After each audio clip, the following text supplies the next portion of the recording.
जय श्री राधे। मैं आचार्य प्रशांत कौशल आज आपके समक्ष पुनः उपस्थित हूँ।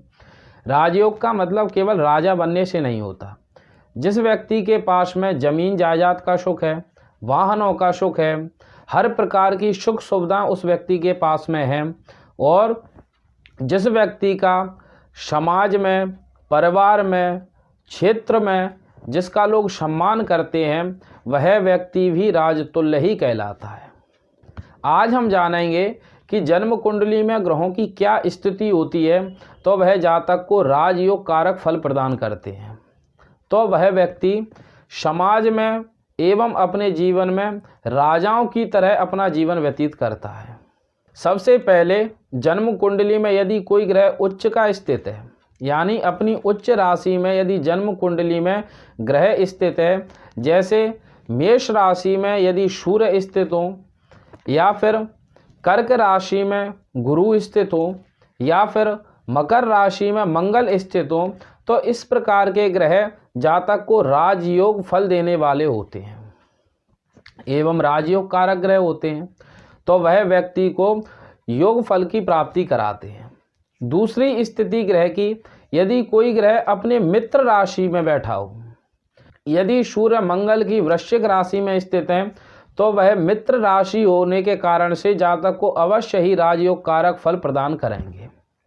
यहाँ पर मैं एक एक ग्रह का उदाहरण दे रहा हूँ, इसके अलावा आप अन्य ग्रहों के जो मित्र होते हैं उनसे समझ सकते हैं। इसके अलावा ग्रह यदि अपने खुद की राशि में स्थित है, जैसे यहाँ पर मैं सूर्य का ही विशेष रूप से उदाहरण ले रहा हूँ, तो सूर्य यदि अपनी सिंह राशि में स्थित है तो अवश्य ही राजयोग कारक होते हैं एवं जातक को शुभ फल एवं राजयोग फल की प्राप्ति उसको कराते हैं।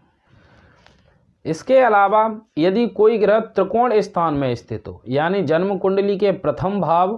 पंचम भाव एवं नवम भाव में यदि कोई ग्रह स्थित है, तो वह अवश्य ही जातक को राजयोग कारक होता है। इसके अलावा यदि कोई ग्रह केंद्र स्थान में स्थित हो, प्रथम भाव, चतुर्थ भाव, सप्तम भाव एवं दशम भाव,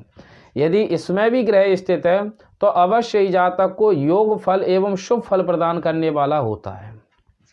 इसके अलावा यदि कोई ग्रह वर्गोत्तम नवांश में हो, वर्गोत्तम नवांश किसे कहते हैं हम, यदि गुरु कर्क राशि में लग्न कुंडली में स्थित हैं और नवांश कुंडली में भी यदि गुरु कर्क राशि में ही स्थित हैं, तो उसे हम वर्गोत्तम नवांश कहते हैं। ऐसा ग्रह अवश्य ही जातक को शुभ योग एवं राजयोग कारक फल देने वाला होता है।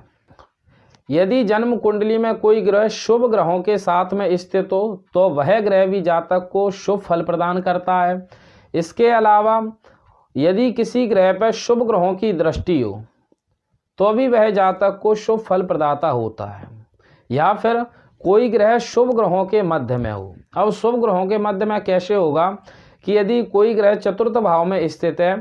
तो तृतीय भाव में कोई शुभ ग्रह बैठा हो, जन्म कुंडली के पंचम भाव में कोई शुभ ग्रह बैठा हो, तो वह शुभ ग्रहों के मध्य में स्थित माना जाएगा।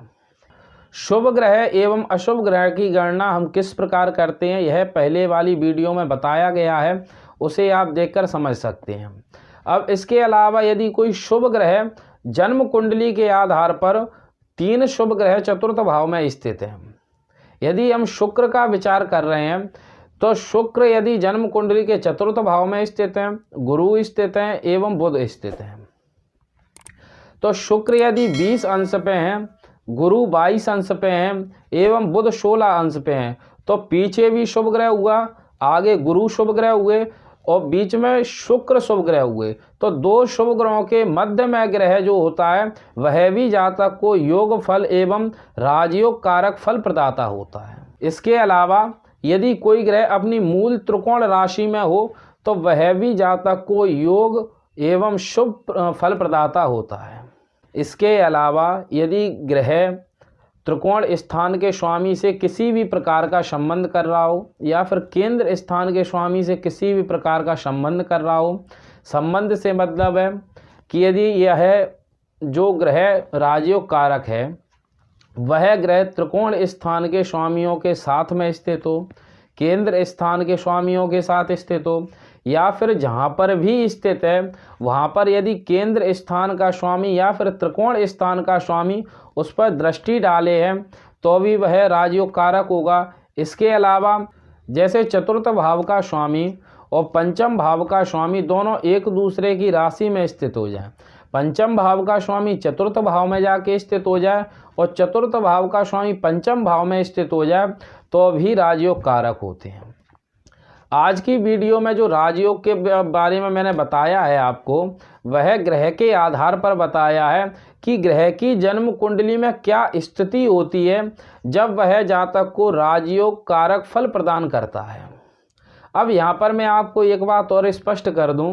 कि यह जो राजयोग होते हैं इनमें भी प्रबलता एवं निर्बलता होती है। जैसे दशम एवं नवम भाव के स्वामी यदि संबंध बना रहे हैं तो वह प्रबल राजयोग बनाएंगे, और यदि नवम भाव और सप्तम भाव के स्वामी यदि संबंध बना रहे हैं तो वह दशम एवं नवम की अपेक्षा नवम एवं सप्तम भाव के स्वामी के द्वारा निर्मित राजयोग कुछ कम प्रबल होता है। इसे हम आगामी किसी अन्य वीडियो में विस्तार से समझेंगे। आज केवल हमने यह बताया है कि ग्रह की जन्म कुंडली में क्या स्थिति होती है तो वह जातक को योग फल प्रदान करते हैं। इससे आगामी वीडियो में मैं यह भी बताऊंगा कि जन्म कुंडली में यदि राजयोग बन रहा है और कुछ स्थितियां ग्रहों की ऐसी भी होती हैं कि बने हुए राजयोग को भी बिगाड़ देती हैं, जिसे हम राजयोग भंग कहते हैं। इसे हम आगामी वीडियो में समझेंगे। और इस वीडियो में आज हमने जो भी आपको बताया है, यदि उसमें आपके मन में किसी भी प्रकार की कोई शंका हो या फिर जो कुछ आपकी समझ में नहीं आया हो, उसे आप कमेंट बॉक्स के माध्यम से पूछ सकते हैं, या फिर इसके अलावा अन्य आपके मन में ज्योतिष से संबंधित कोई प्रश्न हो तो अभी आप कमेंट बॉक्स के माध्यम से पूछ सकते हैं। तो आज के लिए इतना ही। जय श्री राधे।